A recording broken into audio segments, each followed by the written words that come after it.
নমস্কার বন্ধুরা, তো আজকে রান্না করব আমি সোয়াবিন। সোয়াবিনটা একটা বাটিতে ভেজে নেব। সোয়াবিনের মধ্যে দেবো গরম জল,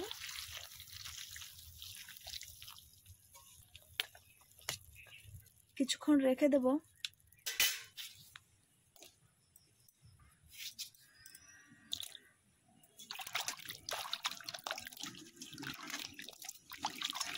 সোয়াবিনগুলো ফুলে গেছে কেমন, এবার চিপে এটা আমি ভালো করে চিপে রস বের করে নিয়ে ঠান্ডা জলে ধুয়ে নেব।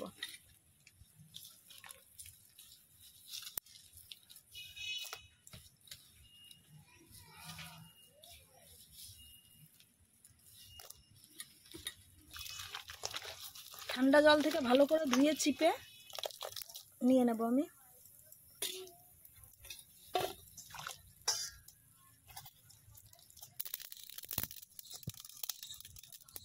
শুকনো কড়াইতে একটু জিরে ভেজে নেব, ধনে একসঙ্গে একটু নাড়াচাড়া করে ভেজে নেব।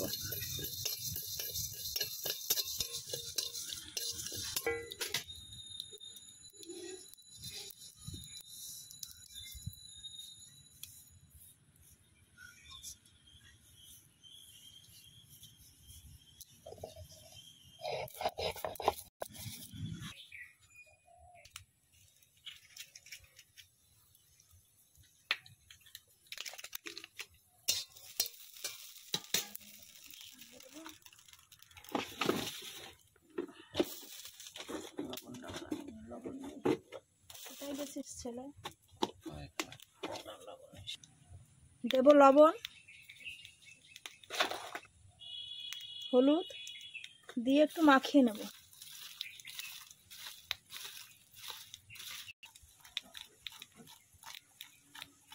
কড়াইতে দেবো সাদা তেল,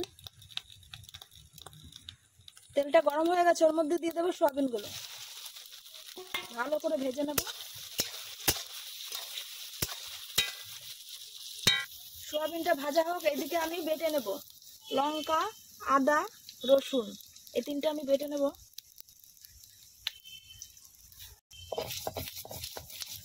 সোয়াবিনগুলো এবার তুলে নেব। এই তেলে ভেজে নেব আলু,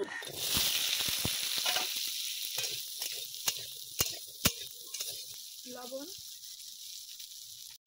হলুদ একটু ভালো করে ভেজে নেব, লাল লাল করে। ভাজা হয়ে গেছে আলুগুলো, এবার তুলে নেব। কড়াইতে দেবো সর্ষের তেল, তেল গরম হয়ে গেছে, ফোড়ন দেবো তেজপাতা, শুকনো লঙ্কা, জিরে, পেঁয়াজ,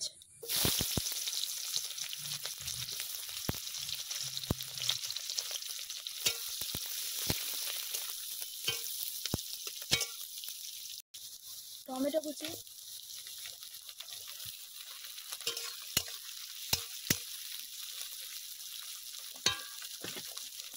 বেটে রাখা মশলাটা,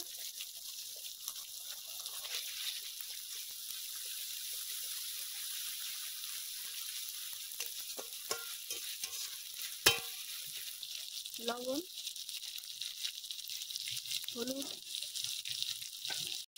কাশ্মীরি লঙ্কার গুঁড়ো,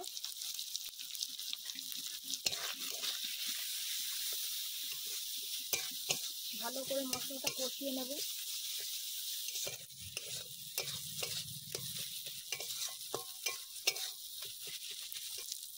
মশলাটা ভাজা হয়ে গেছে, তেল ছেড়ে দিয়েছে, এবার এর মধ্যে দিয়ে দেবো আলু, ভাজা আলুটা দিয়ে দিচ্ছি।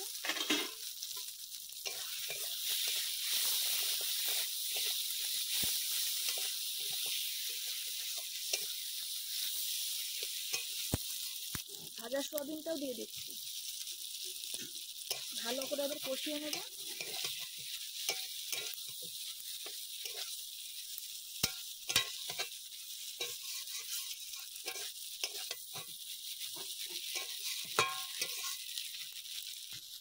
আলু সোয়াবিন দিয়ে কষানো হয়ে গেছে, এবার দিয়ে দেবো জল।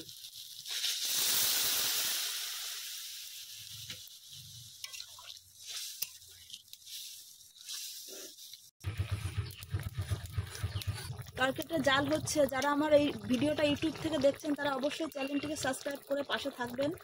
আর যারা ফেসবুক থেকে দেখছেন তারা অবশ্যই চ্যানেলটিকে ফলো দিয়ে রাখবেন।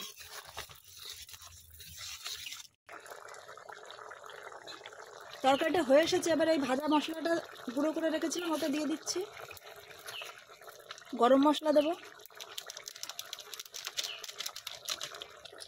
অনেকে আছে সোয়াবিন খেতে চায় না, কিন্তু এইভাবে ডিম দিয়ে সোয়াবিনটা যদি রান্না করেন অবশ্যই খেতে ভালো লাগবে। তা বাড়িতে একটু রান্না করে দেখবেন কেমন লাগে খেতে। অবশ্যই আমাদের কমেন্ট বক্সে জানাবেন কেমন হয়েছে ভিডিওটা।